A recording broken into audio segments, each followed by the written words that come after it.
नमस्कार। जगतगुरु भगवान श्री कृष्ण जी के चरणों में कृतज्ञता पूर्वक वंदन करता हूँ। सनातन संस्था एवं हिंदू जनजागृति समिति की ओर से धर्म संवाद के इस विशेष कार्यक्रम में मैं कार्तिक सालुंके आप सभी का हार्दिक स्वागत करता हूँ। बंधुओं, पिछले कुछ दिनों से हमने धर्म संवाद के इस कार्यक्रम से अलग अलग विषय समझ कर लिए। इसमें हमने आपत्काल, अध्यात्म, कर्म फल सिद्धांत, मृत्यु, पितृदोष, गुरु शिष्य, अग्निहोत्र, देवता ये विषय, इसी के साथ ज्योतिष शास्त्र, 16 संस्कार, मृत्यु, ऐसे विभिन्न विषयों पर हमने अलग अलग परिप्रेक्ष्य क्या है ये हमने समझ कर लिया। आज के इस धर्म संवाद में हम धर्म विज्ञान इस नए मालिका का प्रारंभ कर रहे हैं। विज्ञानवादियों को धर्म का महत्व ध्यान में आए, इसी के साथ जो श्रद्धालु है उन श्रद्धालुओं के मन में भी हमारे धर्म के विषय में अभिमान बढ़े। इस दृष्टिकोण से यह मालिका निश्चित ही हम सभी के लिए उपयुक्त होगी। तो आइए आज से हम इस नए मालिका का प्रारंभ करते हैं। धर्म का आचरण एवं उसका विज्ञान, इससे जुड़े कुछ प्रश्नों पर आज हम मार्गदर्शन करवा कर लेने वाले हैं। हमारे साथ इस महत्वपूर्ण विषय को जानकारी देने हेतु उपस्थित हैं हिंदू जनजागृति समिति के राष्ट्रीय मार्गदर्शक सद्गुरु डॉक्टर चारुदत्त पिंगले जी। नमस्कार सद्गुरु डॉक्टर पिंगले जी। नमस्कार कार्तिक जी। धर्म विज्ञान की इस नई मालिका को आज हम प्रारंभ कर रहे हैं। मैं सर्वप्रथम आपसे पूछना चाहूँगा कि आधुनिक भारतीयों को धर्म का आचरण करना हीन क्यों लगता है, इसके बारे में आप हमारे दर्शकों को मार्गदर्शन करें। इसका एक ही कारण अगर हम समझना चाहते हैं एक वाक्य में, तो हम ये कह सकते हैं कि अंग्रेजों की जो मानसिक और बौद्धिक गुलामी का जो संस्कार भारतीयों में हुआ है, वह एकमात्र कारण है कि हमारे धर्म आचरण एक उनको हीन या उसके बारे में उनके मन में न्यूनगंड है।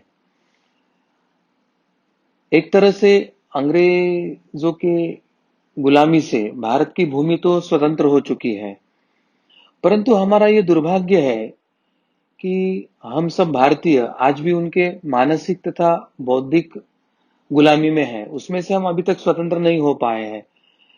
हमें अपने ही संस्कृति की लज्जा लगती है, ऐसे स्थिति यहाँ पर निर्माण हुई है। प्रत्यक्ष में स्वामी विवेकानंद जी ने हिंदुत्व के क्षेत्र में कितना बड़ा कार्य किया था, उन्होंने हिंदू धर्म का श्रेष्ठत्व कैसे स्थापित किया था, तो वो भूलकर हम अभी भी पाश्चात्य गुलामी में क्यों हैं, इसका विचार सभी भारतीयों ने करना चाहिए। जब शिकागो में सर्वधर्म परिषद का आयोजन हुआ था और उसमें जब अपना विषय रखते हुए स्वामी विवेकानंद जी ने जब सनातन हिंदू धर्म, हमारी जो भारतीय संस्कृति है वह कैसे सर्वश्रेष्ठ है, ये सभी की उपस्थिति में वहां सिद्ध करके आए थे। और उसी के कारण पूरा विश्व अब सनातन धर्म के तरफ एक अलग परिप्रेक्ष्य से देखकर एक सनातन धर्म का अध्ययन कर रहा है और उसके पीछे वो उसको स्वीकार रहा है। परंतु आज भारत में ही ऐसी स्थिति है, भारतीयों की ऐसी मानसिकता हुई है कि अभी तक हम अपने ही हिंदू धर्म को स्वीकार कर नहीं पाए हैं। स्वामी जी ने उस समय एक घोषणा दिया था। उन्होंने कहा था, गर्व से कहो हम हिंदू हैं। परंतु आज ये घोषणा की स्थिति ऐसे हुई है कि हिंदुओं को भी एक राजनीतिक घोषणा लगती है। हम भारतीयों को यही ज्ञान नहीं है कि हमें किस बात पे गर्व होना चाहिए और किस बात पे गर्व नहीं होना चाहिए। अब जो सबसे महत्व का एक जो कारण ध्यान में आता है वो है कि स्वतंत्रता के बाद भारत की जो सत्ता है वो अंग्रेजों के पिट्टू तथा हिंदू धर्म का द्वेष रखने वाले राजनेताओं के हाथ में गई थी। और उन्होंने सत्ता हाथ में लेने के बाद केवल हिंदुओं को ही उनकी धर्म शिक्षा देने के लिए एक संवैधानिक तौर पर प्रतिबंधित किया था, या हिंदू धर्म के संबंध में कोई अध्ययन हेतु अभ्यासक्रम में कोई विषय भी उन्होंने लेने के लिए प्रतिबंध करके रखा था।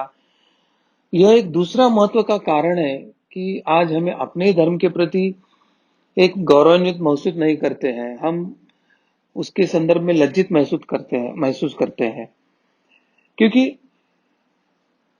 जब अंग्रेजों ने सत्ता हमारे भारतीय नेताओं के हाथ में देके गए थे, तो तत्कालिक जो राजनेता थे कांग्रेस समर्थित, तो उन्होंने ये धर्म के विशेषताओं को ना तो हम भारतीय को सिखाया, ना तो भारतीयों को बताया। सनातन धर्म कैसे वैज्ञानिक है, वो केवल मनुष्य ही नहीं, प्राणी, वनस्पति तथा पर्यावरण यानी ये निर्जीव पंच महाभूतों का सभी का वो विचार करता है।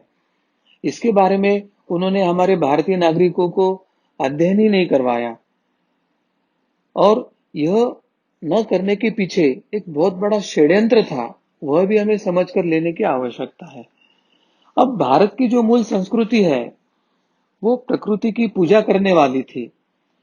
चाहे तुलसी हो, गोमाता हो, गंगा नदी हो, चाहे बरगद का वृक्ष हो, पीपल का वृक्ष हो, या गंगा सागर हो, या कैलाश पर्वत हो, या मानसरोवर हो, इस प्रकार से पौधे से लेके तो पर्वत, नदी से लेके तो महानगर तक हम प्रकृति की, महासागर की भी हम प्रकृति की पूजा करते थे।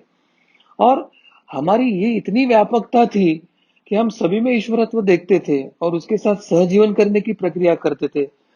तो इतना व्यापक और सर्वसमावेशक धर्म के बारे में हमारे राज्यकर्ताओं ने भारतीय शिक्षा प्रणाली में कोई स्थान न देना, यह एक षड्यंत्र के तहत हुआ है, यह हमें समझने की आवश्यकता है।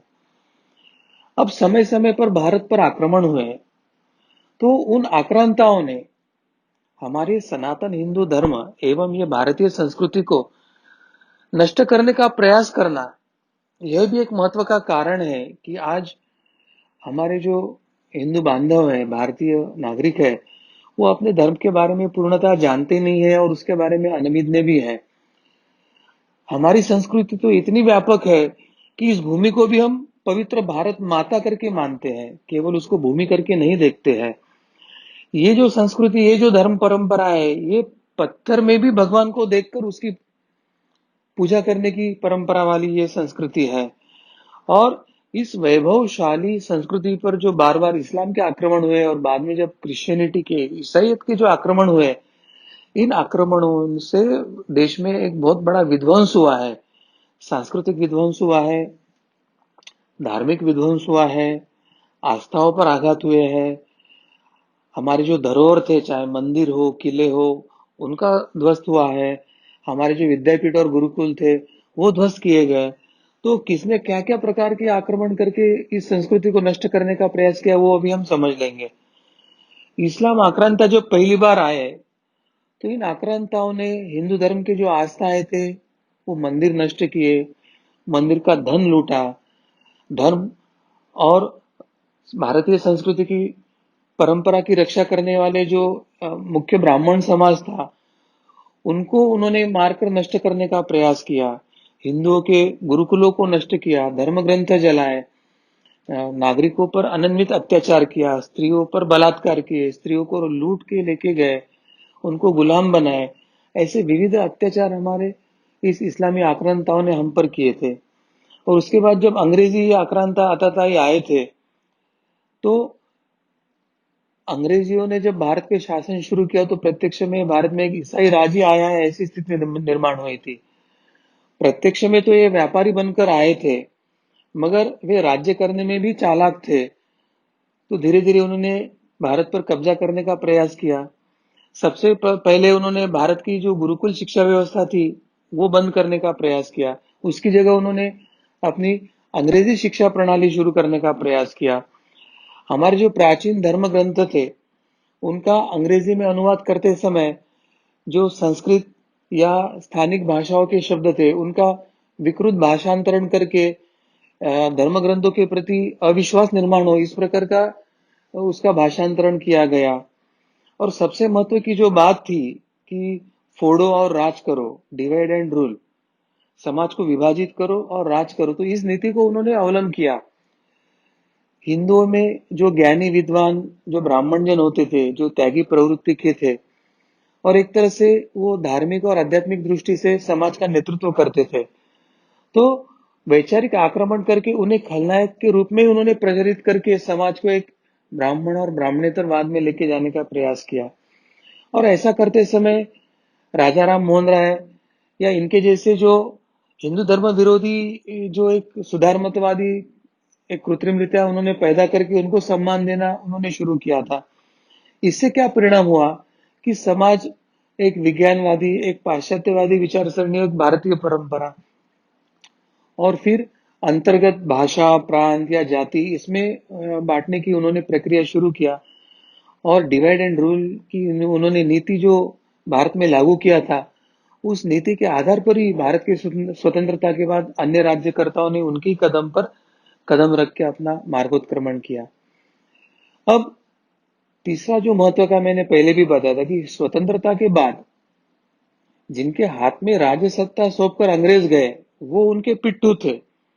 और उन्होंने नव भारत निर्माण करने के बजाय भारतीय धर्म, भारतीय संस्कृति, सनातन धर्म इत्यादि को पुनर्स्थापित करने के बजाय आक्रांता अंग्रेजियों की नीतियों को शुरू रखा और उनकी मानसिक बौद्धिक गुलामी इस देश पर लाद कर वही शुरू रखी। और इस कारण हिंदुओं को, भारतीय नागरिकों को उस गुलामी के बाहर आना लगभग असंभव सा हो गया था। भारत की स्वतंत्रता के उपरांत भी भारत की शिक्षा व्यवस्था में जो बदलाव होना आवश्यक था, गुरुकुल व्यवस्था और गुरुकुल शिक्षण पद्धति को या भारतीय पारंपरिक शिक्षा व्यवस्था को लागू करने की जो आवश्यकता थी, वो लागू नहीं की गया।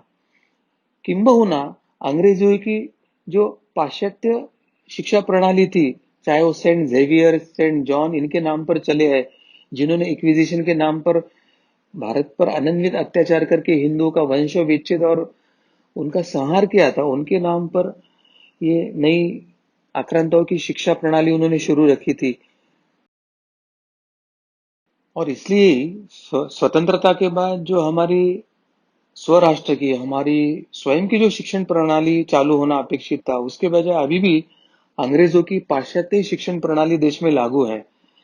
तो यही सब जो कारण है जिसके कारण भारतीय या हिंदुओं में हमारी संस्कृति का पालन करना यह निम्न स्तर का लगता है, उनके मन में न्यूनगंड लगता है और वो अपनी संस्कृति को छोड़कर पाश्चात्य संस्कृति के पीछे भाग रहे हैं, ऐसे मुझे लगता है। जी, सदगुरु डॉक्टर पिंगली जी, मेरा अगला प्रश्न आपसे यही था कि हमारी वर्तमान मानसिक और बौद्धिक दास्यता का कारण क्या है, इसके बारे में भी आप हमें समझाएं।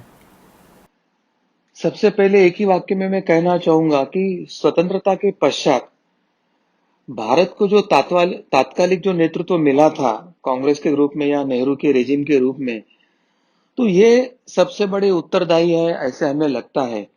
क्योंकि स्वतंत्रता के बाद जिसके हाथ में सत्ता आती है, उन पर ये जिम्मेदारी रहती है कि अपने गुलामी की जो सभी आयाम है उसको उखाड़ कर फेंक कर अपना स्वधर्म, स्व संस्कृति, स्व परंपराएं, स्व शिक्षा पद्धति जागृत करके नागरिकों के अंदर का स्वाभिमान, स्वराष्ट्र भक्ति जागृत करने की प्रक्रिया होती है।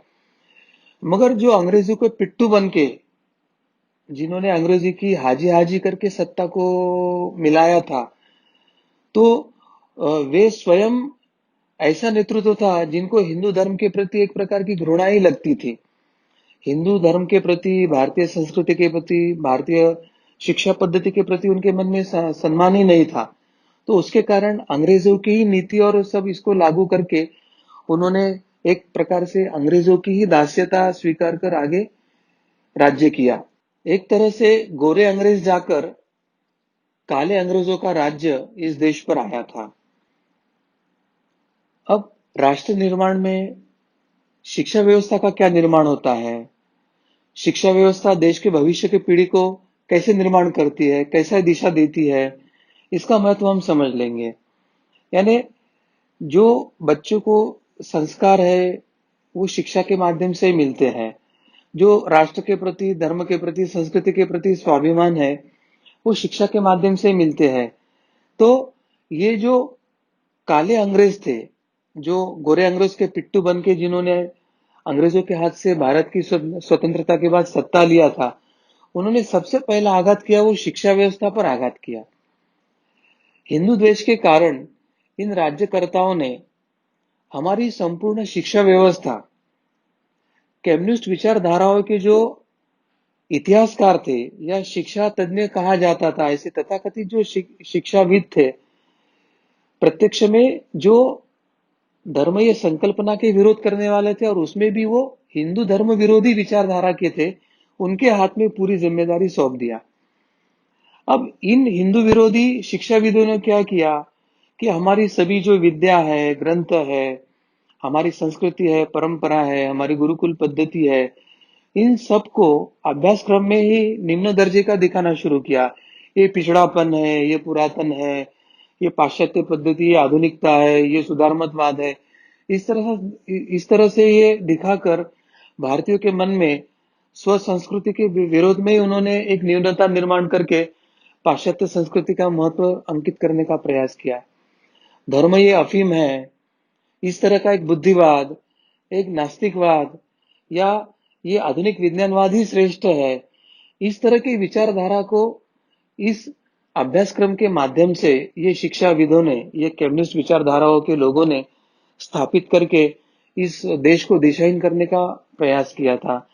और चिंता की बात यही है कि आज भी वही शिक्षा व्यवस्था चल रही है, आज भी वही शिक्षा व्यवस्था अपने ही भारतीयों को अपने ही संस्कृति और अपनी परंपराओं के विरोध में सिखाती है। ये सबसे बड़ी शोकांतिका इस देश की ऐसे लगता है। अब ये इतिहासकारों ने और एक क्या छल किया है, तो इतिहास सिखाने के माध्यम से सत्य इतिहास को छिपाया। सत्य इतिहास को केवल छिपाया नहीं, तो झूठा इतिहास सिखाया। और हिंदू धर्म की शिक्षा अगर शिक्षा पद्धति में लागू करना है, तो उसको भगवाकरण करने का आरोप करके धार्मिक रंग देके उसको प्रतिबंधित भी किया है। क्योंकि जब बार बार शिक्षा व्यवस्था में सुधार के विचार आ रहे थे और शिक्षा व्यवस्था में धार्मिक शिक्षा लागू करने की बात आती थी, तो एक तरफ उन्होंने अल्पसंख्यकों को सरकारी खर्चे पर ईसाई या मुसलमान विद्यालयों में बाइबल या कुरान सिखाने की तो सहूलियत दे दिया था, परंतु जैसे ही हिंदू धर्म की शिक्षा लागू करने का विचार आता था, तो शिक्षा व्यवस्था का भगवाकरण हो रहा है, इस तरह का उसको एक धार्मिक रंग देके इन्होंने बारंबार विरोध किया और हिंदू धर्म को शिक्षा देने के लिए प्रत्यक्ष प्रतिबंधित कर दिया। और ये जो बात है, इसके कारण आज सेक्युलर होने के बावजूद, एक तरफ सर्वधर्म समभाव का नारा देने के बावजूद भी भारत में ईसाई या इस्लाम को उनके सरकारी खर्चे पर चलने वाले स्कूलों में अपनी अपनी धार्मिक शिक्षा देने का उनको सहूलियत तो है, केवल हिंदुओं को ही अपनी धार्मिक शिक्षा देने के लिए प्रतिबंधित किया है। तो इस तरह का एक असमानता, विषमता इस देश में उन्होंने संवैधानिक स्तर पर ही निर्माण किया है, जो इस देश के लिए घातक है, ऐसे मुझे लगता है। अब झूठा इतिहास सिखाना और वो भी विकृत पद्धति से सिखाने की एक नई परंपरा इस देश में लागू हुई है। विश्व का ऐसा कोई देश नहीं है जो सच्चा इतिहास ना सिखाता हो या अपने देश का गौरवशाली इतिहास ना सिखाता हो और विकृत इतिहास सिखाता हो। मगर हमारे पाठ्य पुस्तकों में मुगल है, ईसाई है, इस आक्रांतियों का पाप जो किया है वो सबको छिपाया जाता है और सर्वधर्म समभाव है करके दूसरे पंथों पर हमको कुछ गलत नहीं बोलना है, इस मायाजाल में फंसाकर उनका महिमा मंडन करके उनका झूठा इतिहास सिखाया जाता है। और हमारे जो वीर राजाओं का सच्चा इतिहास है, जिन्होंने इस आक्रांताओं का जी जान से संघर्ष किया था, अपनी धर्म, परंपरा, राज्य, राष्ट्र को सुरक्षित करने का प्रयास किया था, हमारे धर्म की जो गौरवशाली शास्त्र है, धर्म ग्रंथ है, सिद्धांत है, इनको पूर्णतः दुर्लक्षित किया। इनको युवा पीढ़ी को ना सिखाकर इनसे ये छिपा कर रखा और जो इतिहास सिखाया वो विकृत ही सिखाया है। तो इस तरह से जिस देश के नागरिकों को अपना गौरवशाली इतिहास ही पता ना हो, हम पर हुए आक्रमण की सत्यता ही पता ना हो और जो आक्रांता है उनको झूठा गौरवशाली महिमा मंडित किया वह इतिहास पता हो, तो ऐसे भ्रमित नागरिकों का राष्ट्र दिशाहीन ही होगा, ऐसे मुझे लगता है। और सनातन धर्म का जो धार्मिक इतिहास है, हमारी जो धर्म ग्रंथ है, उसको काल्पनिक या कहानी बताकर धर्म कर आस्था नष्ट करने का जो प्रयास इस शिक्षा पद्धति ने किया है, वो मुझे लगता है कि उससे भी एक बड़ा कारण है कि इसके लिए ये हमारे नागरिक अपने ही धर्म संस्कृति के बारे में वो निम्नता से सोचते हैं। इन्होंने क्या किया कि मूलतः ये कम्युनिस्ट या सुधारमतवादी जो लोग हैं, वो धर्म को ही नहीं मानते, धर्म को अफीम मानते हैं। और फिर श्री राम श्री कृष्ण इनकी जो महाभारत रामायण है, इनको इन्होंने काल्पनिक कथाएं है करके बताना शुरू किया। और फिर क्या किया है कि मीडिया इनके हाथ में है, या वरिष्ठ विचारक जो है वो साम्यवादी होने के कारण वो उनकी विचारधारा के होते हैं, तो देवता की हंसी उड़ाना, उन पर जोक करना, उनके हंसी उड़ाने वाले विज्ञापन प्रसारित करना, टीवी पर या सिनेमा में हिंदू धर्म को नीचे दिखाने वाले सिनेमा या इत्यादि को उन्होंने बनाया। उसके कारण हिंदू धर्म के प्रति हीनता की भावना हिंदुओं के मन में जागृत हुई। तो यह भी एक बड़ा एक कारण है कि हिंदू आज अपने ही धर्म के प्रति ना सोचकर वो पाश्चात्य धर्म के पीछे दौड़ रहा है। और सबसे महत्व की और एक बात है कि सतत सनातन हिंदू धर्म के जो रीति रिवाज है, परंपराएं है, संस्कृति है, इसको बार बार ये पिछड़ापन है, ये पिछड़ेपन का लक्षण है, ऐसा बता बता कर ईसाई या पाश्चात्य परंपराओं को स्थापित करने का भारत में प्रयास किया गया। जैसे जन्मदिन है तो कुमकुम तिलक करके, आरती करके, मंत्रोपचार से करना, ये हमारी पारंपरिक था। परंतु मंदिर में जाना, पूजा करना, आरती उतारना, यह पिछड़ापन है। और आप पाश्चात्य पद्धति से केक काटते हो, मोमबत्ती बुझाते हो और हैप्पी बर्थडे टू यू ऐसे अंग्रेजी कुछ बताते हो, तो फिर वो आप आधुनिक हो जाते हो। और इस तरह से महिमा मंडित करके पाश्चात्य संस्कृति की लत लगाने का प्रयास किया है। हमारी संस्कृति गोमाता को संभालने की और गोमाता को घर में रख के उसकी पूजा अर्चन करके उसको पालने की थी, और उसके बारे में नफा नुकसान का ना सोचे इस प्रकार की थी। गोमाता को हम भगवान मानते थे। परंतु वर्तमान में घर में कुत्ता पालने की संस्कृति इन्होंने स्थापित किया, कुत्ते पर हजारों रुपए खर्च किया है, और गोमाता संभालने वाले को वो पिछड़ापन है, गोमाता संभालने के लिए आपको नफा होता है या नुकसान है, ऐसे उनके मन में शंका उपस्थित करके उनको कैसे धर्म के संस्कृति के विरोध में लेके जा रहे हैं, इस प्रकार का सामाजिक वातावरण निर्माण किया। यह एक बड़ा हिंदू धर्म पर आघात है, ऐसे मुझे लगता है। तो इसके कारण क्या हो गया है कि ये भारतीय समाज जो है धीरे धीरे पश्चिम की ओर आकर्षित हो रहा है, और हमारे ऋषि मुनि तथा हमारे बुजुर्गों ने जो संजोए रखी थी हमारी जो संस्कृति परंपराएं है, उन आचरणों को स्वयं ही ठुकराने का एक बड़ा पाप हम हिंदुओं से या भारतीय नागरिकों से हो रहा है। तो यह भी एक बहुत बड़ा कारण है कि पश्चिमी संस्कृति का महिमा मंडन करके उसको स्थापित करने का जो प्रयास हो रहा है वो।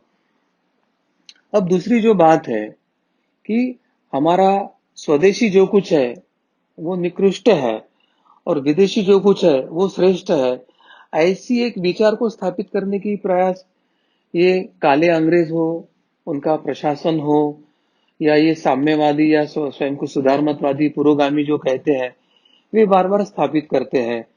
कोई विदेश में जो हो रहा है तो वो अच्छा है और वो आधुनिकता है, और हमारे बुजुर्ग अगर हमें कोई धर्म की ज्ञान बताते हैं तो वो मनोभाव है कि ये पिछड़ापन है, ये भारतीयत का संकेत नहीं है। तो हमें ये दिशाहीन करके विदेशी में जो हो रहा है वो अच्छा है, ऐसा बताकर हमें जो दिशाहीन करने का प्रयास कर रहे हैं, उससे हमें सतर्क होके अब हमारे जो बुजुर्ग बताते थे, हमारे बुजुर्ग जो हमें धर्म ज्ञान, हमारी भारतीय संस्कृति और परंपरा के बारे में बताते थे, तो वही मनोभाव हम सब भारतीयों को संकेत दे रहा है, और वो हमें आह्वान कर रहा है कि अब तो आप जाग जाओ। इस मनोभाव के तरफ हमें देखने की आवश्यकता है। मगर भारत का यह दुर्भाग्य है कि भारतीय नागरिक हिंदू परंपराओं और श्रेष्ठ पुरुषों की शिक्षा को ही वो भूल गए हैं, और इसके कारण ही विदेशियों के प्रभाव में वो आकर वो अपने धर्म के बारे में, संस्कृति के बारे में एक हीनता का बोध अपने मन में लिए हुए हैं, और वो पाश्चात्य अंधानुकरण कर रहे हैं। तो यही कुछ महत्व के जो कारण है जिसके कारण हमारा जो हिंदू समाज है या भारतीय नागरिक है, इनके मन में पाश्चात्य के प्रति एक मानसिक और बौद्धिक गुलामी निर्माण हुए ऐसे दिखता है।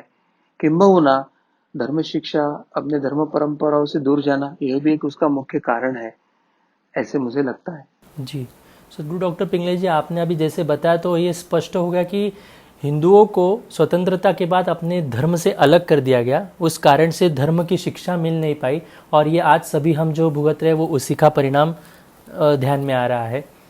मेरा अगला एक प्रश्न आपसे यही है कि वर्तमान में कोरोना के कारण ये जो महामारी निर्माण हुई है, तो इसके कारण योग या नमस्ते करना, ये सभी हिंदू धर्माचरण की जो कृतियाँ है, ये विदेश के लोग और राजनेता वो भी सब अभी कर रहे हैं, और उसी का परिणाम ऐसे हुआ है कि आप भारतीयों में भी उसका महत्व ध्यान में आया और वो वैसी कृति कर रहे हैं। इसके बारे में आपका क्या विचार है? बहुत सत्य बात है और कटु भी बात है। मूलतः हमारे ऋषि मुनियों ने दिया ज्ञान और उसका महत्व, ये केवल पहले काल में था ऐसा नहीं, तो वर्तमान में भी वो उतना ही उपयोगी है, ये आज सिद्ध हो रहा है ऐसे मुझे लगता है। क्योंकि हिंदू धर्म में प्रकृति को भगवान मानकर ही पूजा करने की परंपरा थी, और जब मानव इस प्रकृति के विरोध में जाकर एक झूठा विकास के पीछे लगकर, या वैज्ञानिक प्रगति ही सर्वोच्च है या वही सर्वोपरि है ऐसे मानकर हम प्रकृति का हनन कर रहे हैं और अपने सुख सुविधा के लिए प्रकृति का नाश कर रहे हैं, तो अभी ऐसी स्थिति है कि प्रकृति भी अपना सामर्थ्य दिखा रही है, ऐसे हमें अनुभव हुआ। वर्तमान में विज्ञानवादी कितना भी विज्ञान का महिमा मंडन करे, प्रकृति ने एक झटके में पूरे विज्ञान और विज्ञानवादियों का खोखलापन उजागर किया है। सभी विज्ञानवादियों को एक क्षण में अभी घुटने के बल पर लाकर रखा है, ऐसे इस कोरोना संकट ने हमें बता दिया है।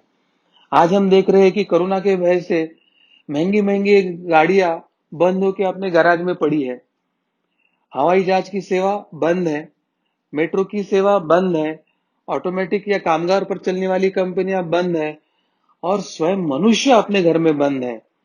अब तक मनुष्य किसी पंछियों को पकड़कर पिंजरे में बंद करता था, आज अपने कर्मों से ही मनुष्य अपने ही घर के पिंजरे में बंद हुआ होकर पड़ा हुआ, ऐसी स्थिति निर्माण हुई है।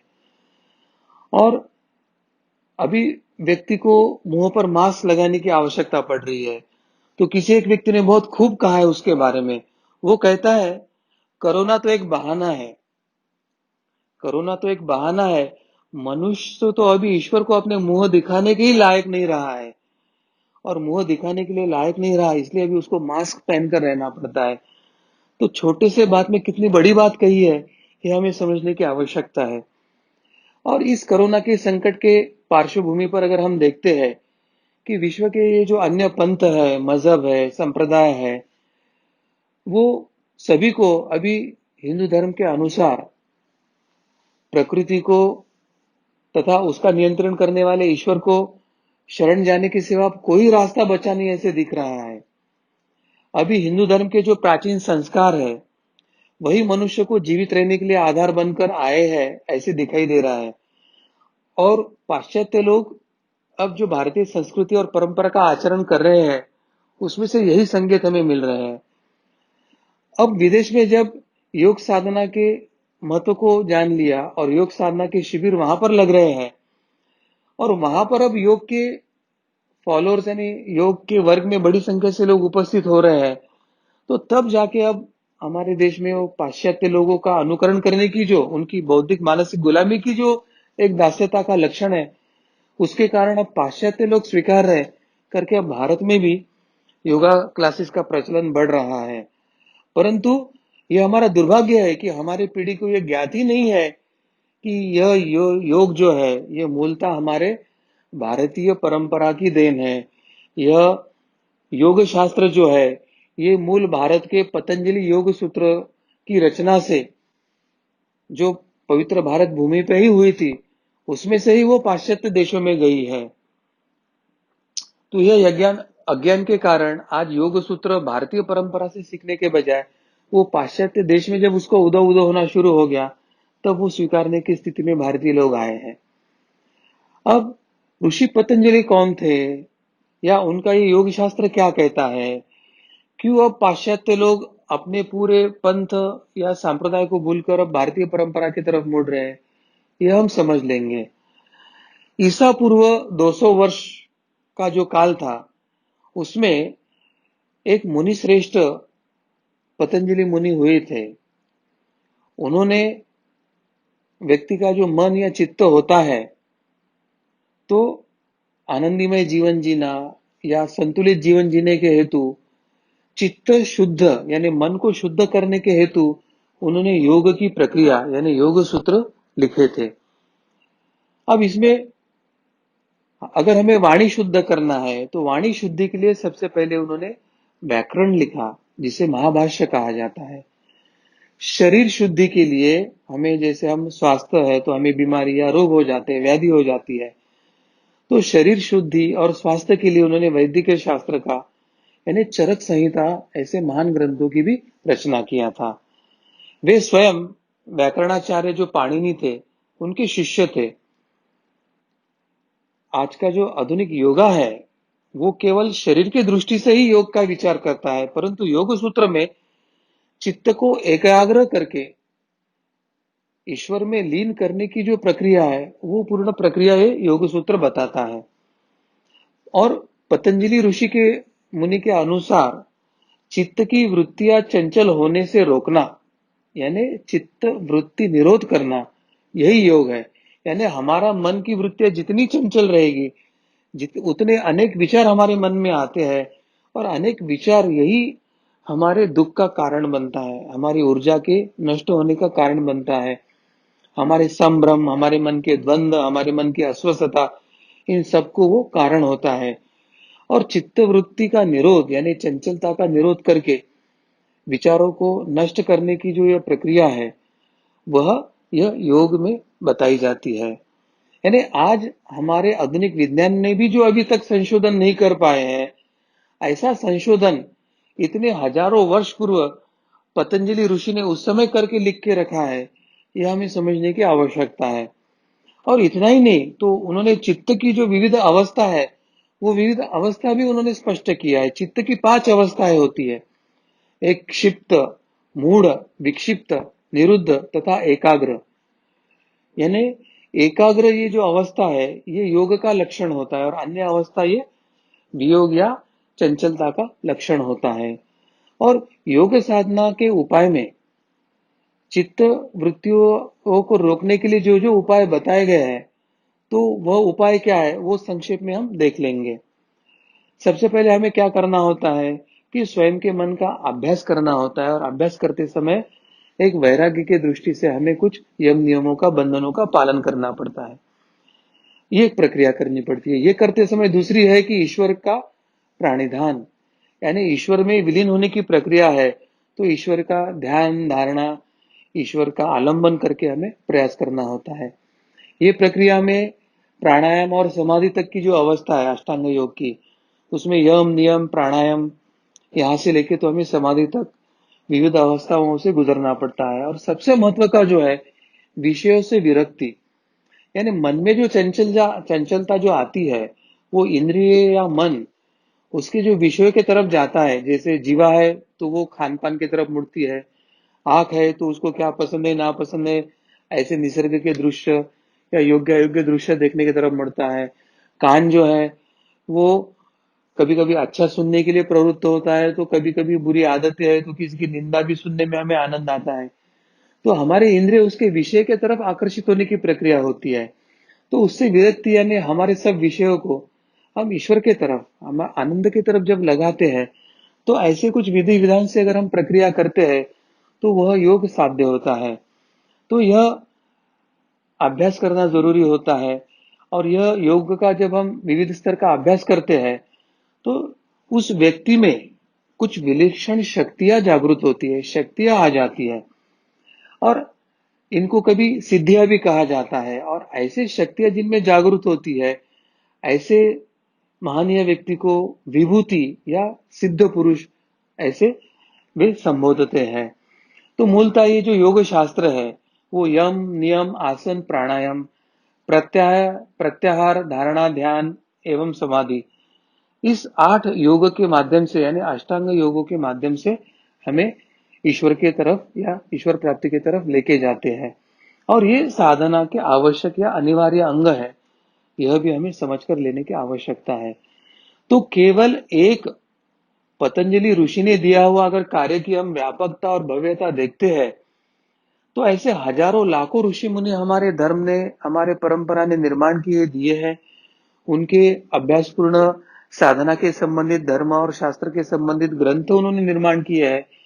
तो हमारे धर्म की जो व्यापकता और समृद्धता है, वो समझना अत्यंत कठिन बात है। इतना प्रगल्भ और उच्च कोटि का हमारा धर्म है, मगर जब तक इस धर्म के शास्त्र का हम ज्ञान अपने पीढ़ियों को नहीं देते हैं, धर्म शिक्षा नहीं देते, इस द्राष्टा ऋषि मुनि इनकी परंपरा अध्ययन के बारे में हम लोगों को गौरवशाली इतिहास नहीं सिखाते हैं, रामायण महाभारत ये हमारे धर्म का जो सच्चा इतिहास है, उसको जीवित इतिहास करके जब तक नहीं सिखाते, तो तब तक ये संभव नहीं है ऐसे लगता है। और इसलिए इस दृष्टि से, इस दिशा से हमें प्रयास करने की आवश्यकता है। सदगुरु डॉक्टर पिंगले जी, आपने अभी जैसे बताया तो ये एक तो बात ध्यान में आई कि हिंदू धर्म में बहुत ज्ञान था, परंतु मनुष्यों को 4 वर्णों में क्यों बांट दिया गया? कहीं ना कहीं इसके कारण ज्ञान परंपरा थी वो विकसित नहीं हो पाई है। तो ऐसा भी कहाँ पर कुछ लोग बताते हैं, तो इसका क्या तथ्य है, इसके बारे में भी आप हमें बताएं। सर्वप्रथम हिंदू धर्म में वर्ण व्यवस्था है और जाति व्यवस्था नहीं, यह सत्य हमें जानकर लेने की आवश्यकता है। दूसरा एक महत्व का सूत्र है कि वर्ण यह ईश्वर निर्मित है और जाति है यह मनुष्य निर्मित है। और वर्ण ईश्वर निर्मित होने के कारण वह शाश्वत है, और मनुष्य चाहे कितना भी उसको बदलाव करने का प्रयास करे, वो संभव नहीं होगा। वो हम आगे आगे अनुभव से देख भी लेंगे। और आज जितने भी हिंदू धर्म पर आरोप हो रहे हैं, वो जाति के संदर्भ में हो रहे हैं, यह हमें समझ कर लेने की आवश्यकता है। परंतु वर्तमान जो सेकुलर राज्य करता है, या हिंदू विरोधी जो कम्युनिस्ट विचारधारा के लोग हैं, या जो स्वयं को सुधार मतवादी या पुरोगामी कहते हैं, ये लोग जानबूझकर जातिवाद का आरोप करते समय वो जात भी कहते हैं, वो वर्ण भी कहते हैं, और लोगों को संभ्रमित करने का प्रयास करते हैं। परंतु इस माध्यम से उन्हें पता है कि जाति व्यवस्था हिंदू धर्म की देन नहीं है, परंतु उनको हिंदू धर्म पर आघात करने का है। इसके कारण वे बार बार जाति और वर्ण को समकक्ष संबोधित करके जनता को भ्रमित करके एक प्रकार से हिंदू धर्म पर ही आघात करते हैं, ऐसे मैं कहना चाहूंगा। अनेक लेखकों का विचार है कि जातिवाद का जो मूल कारण है वो वेद और मनुस्मृति है। परंतु प्रत्यक्ष में वैदिक काल में जातिवाद और प्राचीन काल में छुआछूत भारत में अस्तित्व में ही नहीं था, यह सत्य है। और यह सत्य केवल हम कहते हैं करके नहीं, तो विदेशी जो लेखक है मैक्स मुलर, जिसने संस्कृत का अध्ययन भी किया था, उसने स्पष्ट लिखा है और स्पष्ट रूप से यह बात स्वीकार किया है कि वह कहता है कि it is admitted on all hands bye all western scholars also that in most ancient Vedic religion there was no caste system। इसका अर्थ प्राध्यापक मैक्स मुलर लिखते हैं कि पश्चिम के सभी विद्वानों का इस संदर्भ में एक मत है कि सबसे प्राचीन वैदिक धर्म में या भारत के प्राचीन काल में कोई जाति व्यवस्था नहीं थी। महाभारत में भी भगवान श्री कृष्ण ने श्रीमद् भगवद गीता में स्पष्टता से कहा है, चातुर्वर्ण्यम मयाम श्रेष्ठम गुण कर्म विभागशः। इसका अर्थ उन्होंने वहां पर स्पष्ट किया है कि मैंने गुण और कर्मों के अनुसार 4 वर्णों की निर्मित किया है। तो जहां पे ईश्वर ने ही मनुष्य में 4 गुणों को देखा है और उस मनुष्य के सभी कर्मों को उसने 4 गुणों में विभाजित किया है, और गुण कर्म विभाजित करके उसने 4 वर्ण निर्माण किया है, तो उसमें बदलाव होना संभव नहीं है, ऐसे हमारा अनुभव भी है। अब वर्ण या गुण कर्म यानी क्या, वह भी हम समझ लेंगे। जिसकी जैसी साधना करने की क्षमता है या क्षमता होगी, या जिसको आध्यात्मिक उन्नति के लिए जो साधना करना आवश्यक होता है, उसके अनुसार प्रत्येक व्यक्ति को विशिष्ट वर्णों में जन्म मिलता है, यह शास्त्र कहता है। और फिर मनुष्य जन्म का ध्येय क्या है कि उसको अपना जो सर्वस्व है, अपना तन मन धन, इतना नहीं, अपना प्राण भी ईश्वर को अर्पण करना होता है। तो अपने पास जो है वो सभी अर्पण करने से ईश्वर प्राप्ति होती है, यह दूसरा सिद्धांत धर्म ने बताया है। अर्थात अगर व्यक्ति अपने वर्णानुसार साधना करने का प्रयास करता है तो उस व्यक्ति की आध्यात्मिक उन्नति जो है वो अत्यंत शीघ्रता से हो सकती है। और इसलिए हिंदू धर्म कहता है, जन्मना जायते क्षुद्रः संस्काराद्वत् द्विज उच्यते। यानी मनुस्मृति में स्पष्टता से कहा है कि मनुष्य कलयुग में जो जन्म लेता है वो मनुष्य जन्मतः क्षुद्र ही होता है, और वो अपने संस्कारों से और बाद में साधना और अध्ययन से वह द्विज बनता है। मनुस्मृति का वचन भी है, विप्राणम ज्ञानतो ज्येष्ठम क्षत्रियाणम तु वीर्यता। इसका अर्थ है कि ब्राह्मण की प्रतिष्ठा ज्ञान से होती है तो क्षत्रिय की प्रतिष्ठा बलवीर्य से होती है। अब वर्ण व्यवस्था का वास्तविकता क्या है या उसकी व्यवहारिकता क्या है, वह हम समझ लेंगे। और उसके संदर्भ में जो भ्रांति फैलाई गई है, वह कैसा एक षड्यंत्र है, वह भी हम समझ लेंगे। अब जाबाली का जो पुत्र था सत्यकाम, अब जन्मतः वो किस वर्ण का है किसी को भी पता नहीं था, क्योंकि जाबाली तो स्वयं गणिका थी। परंतु सत्य वक्ता होने का जो उसका गुण था और उसकी ज्ञान प्राप्ति की जो जिज्ञासा थी, उसके लिए उसका ब्रह्म विद्या सीखने का अधिकार समझकर उसे शिष्य करके स्वीकार किया और बाद में वह एक श्रेष्ठ ऋषि बने थे। और मातंग जो थे चांडाल पुत्र, वो चांडाल पुत्र से वे ब्राह्मण बने थे। ऐसे उदाहरण हमारे धर्मशास्त्रों में आए हैं।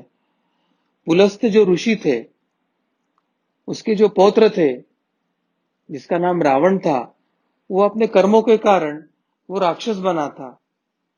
यानी ब्राह्मण पुत्र भी अगर कर्म अयोग्य है तो वह राक्षस बन सकता था। या कोई क्षुद्र पुत्र है तो अपने गुण कर्मों के कारण वह ब्राह्मण बन सकता था। विश्वामित्र स्वयं क्षत्रिय थे, परंतु बाद में साधना करके पहले महर्षि बने और फिर ब्रह्मर्षि बने और उन्होंने ब्राह्मणत्व को प्राप्त किया था। तो वर्ण व्यवस्था की वास्तविकता यही है कि आप कौन से वर्ण में जन्म लिए यह महत्वता नहीं था। तो जन्म कहीं पे भी हो, अगर आपके गुण कर्म जिस प्रकार के रहेंगे, आपके संस्कार और प्रयास जिस प्रकार के रहेंगे, तो आपको एक ही जन्म में आपको उन्नति करके चारों वर्णों में जाकर आपको वर्णातीत यानी हंस वर्ण में प्रवेश करने की सुविधा इस वर्ण व्यवस्था में थी। जाति व्यवस्था में एक दोष आया है और जिसको भारत सरकार ने संवैधानिक तौर पर संरक्षित किया है कि माता पिता की जो जाति है वही जाति बच्चों को लगाई जाती है, और उसको राजमान्यता वर्तमान नेहरू के भारत सरकार ने दिया है। तो अभी इस जाति व्यवस्था के कारण उसको वर्णानुसार उन्नति करने के मार्ग ही सरकार ने बंद करके रखा है। तो प्रत्यक्ष में अगर कोई गुनहगार है तो ये भारत सरकार ही होगी। जातिवाद के लिए अगर किसको जिम्मेदार ठहराया जाना चाहिए तो वो अभी सरकार को ही ठहराना चाहिए, ऐसे लगता है। तो इसके बारे में भी आप योग्य विचार मंथन करना चाहिए। हमारी जो वर्ण व्यवस्था है वो कैसे सर्वसमावेशक थी और वर्तमान में उसका महत्व क्या है, वह भी हम समझ लेंगे। अब हमारे यहाँ अधिकतम गृहस्थी में ही लोग होते हैं और गृहस्थ धर्म के अनुसार हम किसी व्यक्ति का वर्ण भेद करना ही संभव नहीं है, क्योंकि प्रत्येक मनुष्य को प्रतिदिन चारों वर्णों का आचरण करना ही बाध्य है। कोई ये नहीं कह सकता है कि मैं ये नहीं आचरण करूंगा, मैं वो नहीं आचरण करूंगा। कि वर्तमान जीवन पद्धति और वर्तमान जो हमारी गृहस्थी जीवन है उसमें हर व्यक्ति को चारों वर्णों का आचरण करना बाध्य ही है। अब कलयुग में का प्रत्येक व्यक्ति शूद्र वर्ण के अनुसार कैसे कार्य करता है वो समझ लेंगे। जैसे प्रातः काल में हम घर की सफाई करते हैं, नहाते समय या शौच के समय या शौच के उपरांत हमको शरीर की स्वच्छता करना पड़ता है। कोई हम अपने वाहन की स्वच्छता करते हैं, कोई अपने अन्य साधन सुविधा की स्वच्छता करते हैं। तो ये जो सब आचरण है, ये शारीरिक क्षमता को उपयोग करके जो आचरण किया जाता है, एक शूद्र वर्ण का आचरण होता है। तो वर्तमान में करीब करीब हर ही व्यक्ति को ये आचरण से जाना ही पड़ता है। अब प्रत्येक व्यक्ति को वैश्य वर्ण का कार्य कैसे करना पड़ता है वह भी समझ लेंगे। विद्यार्थी दशा तो छोड़ दीजिए, मगर जैसे ही व्यक्ति गृहस्थ में प्रवेश करता है तो अपने परिवार की उपजीविका के लिए, अपने दायित्व जो है माता पिता उनके लिए उसको व्यवसाय करना पड़ता है, नौकरी करना पड़ता है, धन कमाना पड़ता है। तो अपनी उपजीविका के लिए धन अर्जित करने की जो प्रक्रिया है वो वैश्य वर्ण का आचरण है, हर व्यक्ति को करना ही पड़ रहा है। अब प्रत्येक व्यक्ति क्षत्रिय वर्ण का कैसे कार्य करता है वह समझ लेंगे। कहीं पर अन्याय हो रहा है, या कहीं राष्ट्र विरोधी कार्य हो रहा है, या कहीं कानून तोड़ा जा रहा है, कहीं धर्म पर आघात हो रहा है, तो उसके विरोध में आवाज उठाना और राष्ट्र की रक्षा करना, धर्म की रक्षा करना एक तरह से क्षत्रिय वर्ण का ही कार्य है, आचरण है। तो करीब करीब हर व्यक्ति अपने जीवन में यह कार्य करता ही है। और हर व्यक्ति ब्राह्मण वर्ण का कैसे कार्य करता है वो भी समझ लेंगे। जैसे कि किसी को कोई व्यवसाय करना है तो वो व्यवसाय के संदर्भ में किसी को तो सीखना होता है और किसी को तो सिखाना होता है। तो सिखाना यानी ज्ञान देना, यह ब्राह्मण वर्ण का कार्य है। और फिर वो किसी भी जाति का हो, वो कोई भी व्यवसाय या कौशल्य है उसके पास, या कोई व्यवसाय कर रहे हो, कोई भी शिक्षा ले रहा है, तो उसको अध्ययन भी करना पड़ता है और अध्यापन भी करना पड़ता है। हर बात सीखना पड़ता है। गाड़ी चलाना सीखना पड़ता है, कोई मशीन आती है उसको चलाना सीखना पड़ता है। सीखना है तो सिखाने वाला भी चाहिए। तो इस तरह से ब्राह्मण वर्ण से हर व्यक्ति को आचरण या कर्म करना ही पड़ते हैं। तो वर्तमान में गृहस्थ धर्म में हर व्यक्ति को चारों वर्णों का कार्य करना ही पड़ता है, और वर्तमान में किसी का वर्ण जानना बड़ा कठिन होता है। तो ये हमें समझकर वर्ण व्यवस्था की सर्व समावेशकता जो है वो हमको अभी ध्यान में आती है। अब जो हिंदू धर्म के वर्ण व्यवस्था को विरोध करने वाले हैं, जो स्वयं को निधर्मी या पुरोगामी कहते हैं, या साम्यवादी नेता है, या ये जो काले अंग्रेज थे जिन्होंने गोरे अंग्रेजों के हाथ से सत्ता लेकर भारत के नवनिर्माण की प्रक्रिया शुरू किया था, इन सभी लोगों ने ये चार वर्णों की व्यवस्था एक अलग स्वरूप में भारत में कैसे स्वीकारी है वो अभी हम समझ लेंगे।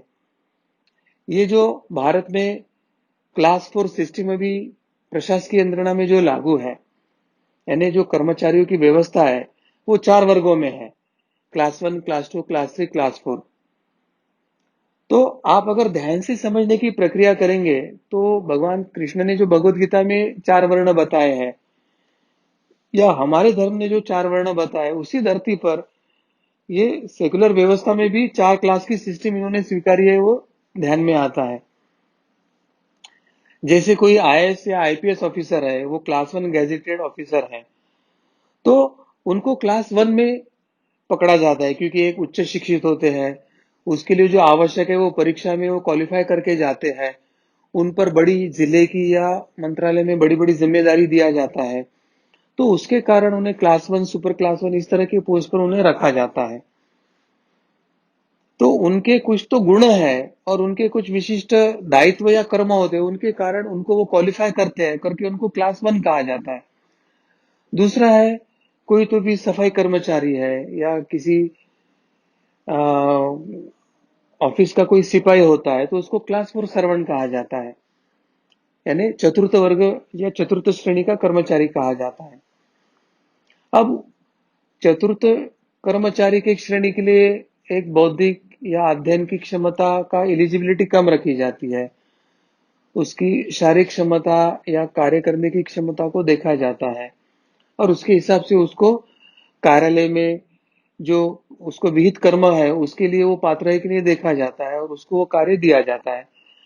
अब भारत के संविधान की दृष्टि से देखें तो दोनों भारत के नागरिक हैं, समता के आधार पर दोनों समान नागरिक हैं, परंतु दोनों को मिलने वाला वेतन भिन्न है, दोनों को मिलने वाली सुविधाएं भिन्न है, वो एक समान नहीं है।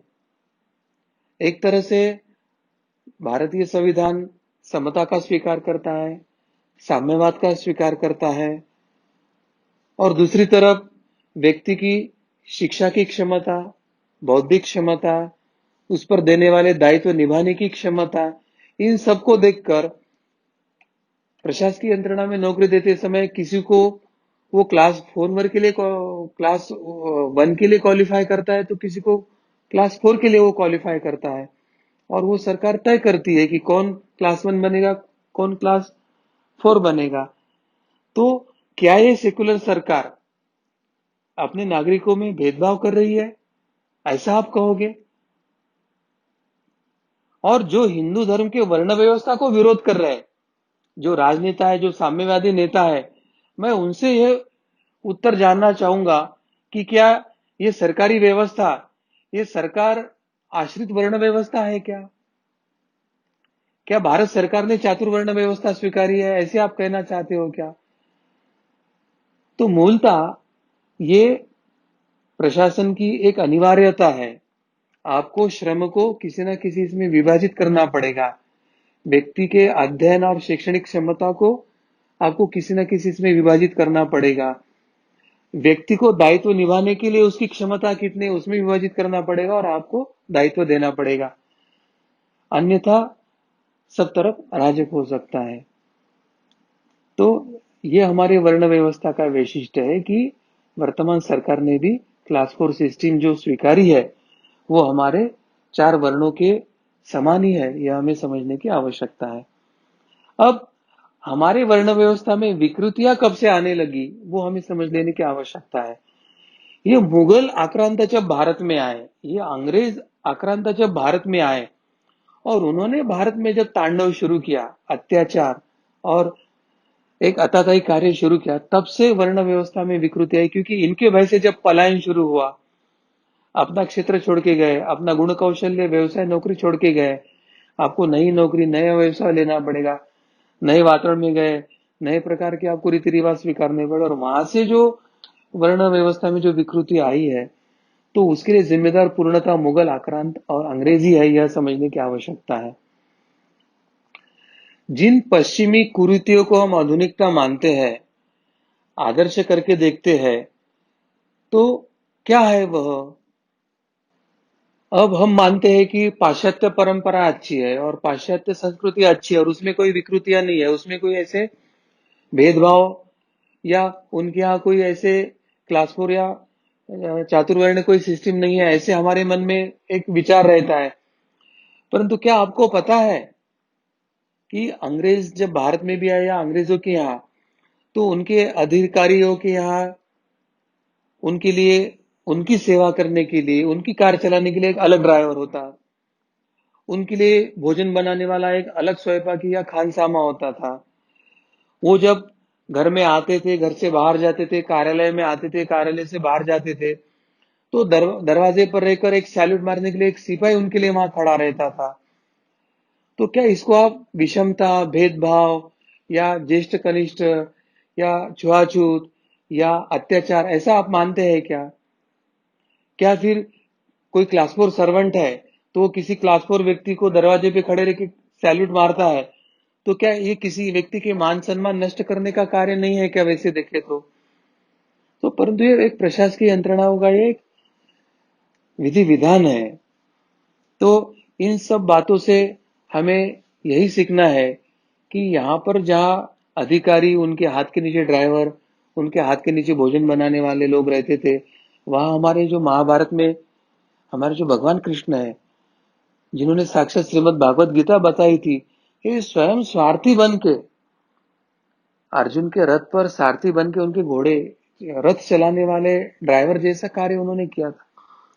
तो हमारे देवताओं की ये महानता है कि उनमें ऊंच नीच या भेदभाव कहीं था ही नहीं, वो आवश्यक कार्य आवश्यक समय में करते थे। तो हमारे धर्म की व्यापकता समझना ये एक बड़ा गहन बात है, उसके लिए अध्ययन चाहिए, उसके लिए खुला मन चाहिए, और ये सब धर्म शिक्षा योग्य पद्धति से भारत के समाज में रखने के लिए योग्य राज्यकर्ता इस देश को चाहिए, जो हमारे धर्म के बारे में शुद्ध ज्ञान, हमारी गौरवशाली इतिहास, हमारा पारंपरिक जो शुद्ध ज्ञान है, वो समाज में स्थापित करने के लिए अच्छा एक अभ्यासक्रम बनाए, शिक्षा प्रणाली निर्माण करे और मन में जो एक नकारात्मकता, न्यूनगंड निर्माण हो, उसको दूर करके दोबारा ये हमारे मनोभाव में स्थापित करे। इस प्रकार का राजा की इस देश को आवश्यकता है। सदगुरु डॉक्टर पिंगले जी, ऐसे भी कहा जाता है कि ये जो भेदभाव की भावना थी वो विदेशियों में अधिक थी, तो इसमें सत्यता क्या है, इसके बारे में आप हमें बताएं। जिन्होंने भी ये प्रश्न पूछा है ना, उनका पाश्चात्य और अन्य लोगों के बारे में अच्छा अध्ययन है, ऐसे मुझे लगता है। बहुत अच्छा प्रश्न पूछा है। सर्वप्रथम हम अंग्रेजों का जातीयवाद या वंशवाद या साम्राज्यवाद किस तरह का था वह समझ लेंगे। हमें ऐसे इतिहास में बचपन में सिखाया गया कि लंदन के होटलों के बाहर या वहाँ के जो ट्रेनें थी या वहाँ के रेलवे स्टेशन थे, तो ट्रेनों के जो फर्स्ट क्लास के जो डिब्बे थे उसके बाहर कुछ कुछ बोर्ड लगाए थे। उसमें black Indians and dogs are not allowed, इस तरह का बड़ा बड़ा बोर्ड लगाया था। और ऐसे एक रेस्टोरेंट में जब मदनलाल धिंगरा को धक्के मारकर बाहर निकाला गया और कहा कि you black Indians, you are not allowed in this restaurant, तो वो गुस्से में आकर उन्होंने फिर बाद में करजन वाहिनी का वध किया था, ऐसे हमें इतिहास में सिखाया गया है। जब दक्षिण अफ्रीका में गांधी जी का प्रथम वर्ग का टिकट होते हुए भी वे एक काले हिंदुस्तानी आदमी है और वो गोरे लोगों के प्रथम वर्ग के डिब्बे में नहीं चढ़ सकते, ऐसे कहकर जब उनको जबरन उतारा गया, या अंग्रेज जो सत्ताधीश थे, वो चाहे भारत के हो या अफ्रीका के, वहां के जो मूल स्त्री पुरुष थे उनको गुलाम बनाकर लेके जाते थे चाय के बागानों में, उनके उद्योजकों में, वहां वो गुलाम करके बेचते थे और उनसे भेड़ भिखारी या काम करवा कर लेते थे। आज भी मॉरिशियस, फिजी या सुरिनाम, ये जो देश है, वहां पर जो मूल लोग जो अभी बसते हैं, तो कभी उनके पुरखों को अंग्रेजों ने भारत से ही गुलाम बनाकर वहां काम के लिए लेके गए थे, उनको गुलाम बनाकर जबरन उनसे काम करवाया जाता था और आज वे वही अब उस राष्ट्र के नागरिक बने हैं। तो अंग्रेजों के अत्याचार के ये कुछ एविडेंस यानी प्रत्यक्ष पुरावे हमारे पास अभी स्पष्टता से मिलते हैं, तो जिनमें मनुष्य को गुलाम बनाने की प्रवृत्ति है और स्त्री पुरुषों को गुलाम करके बेचा जाता है, तो उनकी जातिवाद, वंशवाद, black Indians and dogs are not allowed, we are white people, यानी उनकी वो मानसिकता कितनी विकृत थी, वो हमको दिखाता। इतना ही नहीं, तो वहां पर कैथोलिक और प्रोटेस्टेंट, इवांजेलिकल या जो आपस आपस में उनका जो गृह युद्ध हो रहा था और जिसके कारण ये राज्य और धर्म को अलग करके सेकुलरिज्म का जो कंसेप्ट उभर के आया था, तो उन्होंने केवल काले लोगों पर अत्याचार किया नहीं, तो अपने अंदर के अन्य पंथों पर भी बहुत अत्याचार किए है। तो अंग्रेजों का इतिहास ही नरसंहार का, रक्त रंजित ही इतिहास है। इतने विकृत मानसिकता के ये लोग थे और ये अभी मानवता के पुजारी बन के हमको मानवता का पाठ पढ़ाते, ये हमारा दुर्भाग्य है और हम उनको मानवता के आदर्श मानते हैं। अब जब ये इस्लामी आक्रांता भारत में और उन्होंने भारत में क्या क्या क्रूर अत्याचार किए वो अब समझ लेंगे।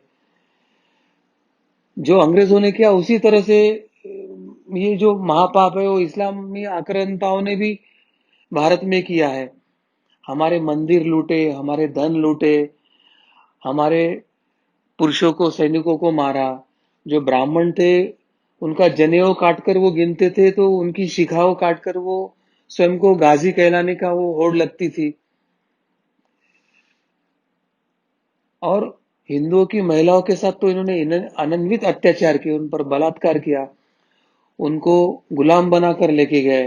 अफगानिस्तान में तो एक जगह, वो जगह अभी भी ऐतिहासिक लिखी है जहां पर ये गुलाम औरतों को हर रात में 2 दिनार, 1 दिनार, एक रात के लिए बेचा जाता था।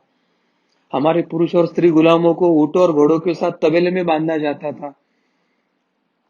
तो गुलामी की जो यह प्रथा है, भारत में लाने का कार्य और श्रेय किसको जाता है, तो इस्लामी आक्रांताओं को जाता है। और इस्लामी आक्रांता के पहले भारत में कभी भी किसी ग्रंथ में, ना सामान्य ग्रंथ में ना धर्म ग्रंथ में, दलित शब्द को आपको प्रयोग कभी नहीं मिलेगा। और मुस्लिम आक्रांता तथा ईसाई, इन्हीं के कारण यह दलित शब्द भारतीय विचारधारा में प्रचलित हुआ है और दुर्भाग्य यह है कि भारत में अभी जो इतिहास सिखाया जा रहा है वो आक्रांता मुस्लिम और ईसाइयों का महिमा मंडन करने वाला है। उन्होंने क्या अत्याचार किया वो सिखाया नहीं जाता है और उसके विपरीत हिंदू कितना धर्म पिछड़ा है, हीन है, ये कितने पिछड़े लोग हैं, ऐसा सिखाकर हिंदुओं को ही हिंदू धर्म के बारे में न्यूनगंड निर्माण करने का प्रयास किया जाता है। तो यह अत्यंत षड्यंत्रकारी है, यह हमें समझने की आवश्यकता है। अब हमें हिंदू धर्म की महानता क्या है और उसका बदनाम करने का क्या षड्यंत्र चल रहा है वो समझ कर लेने की आवश्यकता है। अब जाति व्यवस्था का जो दोष हिंदू धर्म पर डाला जा रहा है और जो हिंदू धर्म प्रत्येक मनुष्य में ईश्वर को ही देखता है, मनुष्य ने, वो प्रत्येक प्राणी, वनस्पति और निर्जीव पत्थर, जल, इसमें भी भगवान को देखता है, ईश्वर को देखता है। जिस हिंदू धर्म की सीख है जो वसुधैव कुटुंबकम, ये विश्व ही पूरा मेरा कुटुंब है ऐसे भाव रखता है, ये राष्ट्र, ये समाज मेरा कुटुंब है ऐसे भाव रखता है।